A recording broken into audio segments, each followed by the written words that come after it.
ONU au PDCI, le revers de Cheikh Tidiane Thiam et les zones d'ombre d'une décision. L'histoire politique ivoirienne vient de franchir une nouvelle étape. Une étape qui, à première vue, pourrait sembler juridique. Mais en réalité, elle cache un bras de fer silencieux entre un parti historique, le PDCI-RDA, et les institutions de l'État. Ce mercredi 8 octobre 2025, le PDCI-RDA a pris acte du rejet de sa demande de mesures provisoires par le Comité des droits de l'homme de l'ONU. Un revers. Ou peut-être, le début d'une bataille plus grande encore.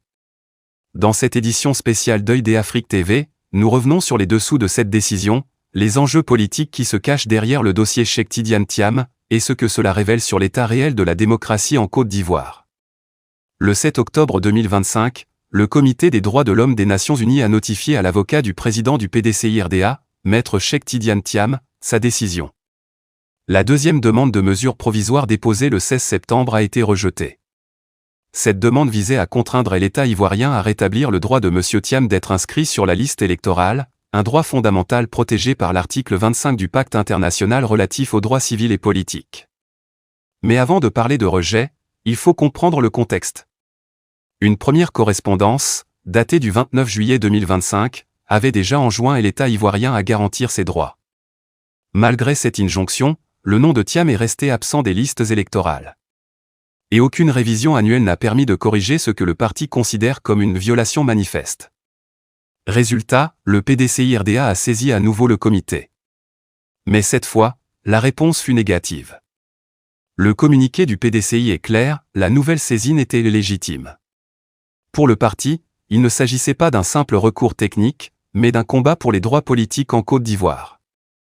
Mais pourquoi le Comité des droits de l'homme a-t-il rejeté cette demande? Les experts juridiques contactés par Œil d'Afrique estiment que le rejet d'une mesure provisoire ne signifie pas un jugement final. C'est simplement une décision indiquant que, selon le comité, il n'y a pas urgence à suspendre la situation actuelle avant le jugement au fond. En d'autres termes, la procédure continue. Mais pour Thiam et ses partisans, le mal est déjà fait. Car pendant que la justice internationale examine, le calendrier électoral, lui, avance inexorablement. Pour comprendre cette tension, il faut remonter à la relation complexe entre l'État ivoirien et les instances onusiennes. Depuis plusieurs années, Abidjan entretient avec l'ONU un rapport ambivalent. D'un côté, la Côte d'Ivoire se présente comme un modèle de stabilité post-crise. De l'autre, des voix s'élèvent pour dénoncer un recul des libertés politiques et des candidatures verrouillées. En 2020 déjà, le débat sur la participation de certains opposants avait mis en lumière la fragilité institutionnelle du jeu démocratique. Aujourd'hui, l'affaire Thiam réveille les mêmes fantômes. Qui décide vraiment qui peut se présenter? Le droit international a-t-il un poids réel face à la souveraineté nationale?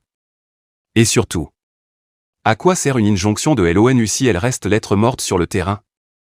Des questions dérangeantes, auxquelles ni l'ONU, ni le gouvernement ivoirien n'ont encore donné de réponse claire. Pour le PDCI-RDA, ce combat dépasse la personne de Thiam. C'est celui d'un parti historique le plus ancien du pays qui se bat pour son existence politique dans une ère de recomposition totale. Le communiqué, signé par le vice-président Simon Doche, parle d'une Côte d'Ivoire juste, démocratique et pacifique.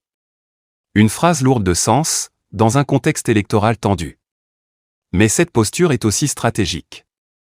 Elle permet au PDCI de mobiliser sa base sans tomber dans la confrontation directe. Et de placer la question des droits politiques au cœur du débat national. Un choix de ton mesuré, presque diplomatique. Mais profondément politique. Car dans ce combat, chaque mot pèse. Le parti se veut légaliste, mais il envoie un message clair. Nous ne nous tairons pas. Derrière la forme juridique, se cache un message politique subtil.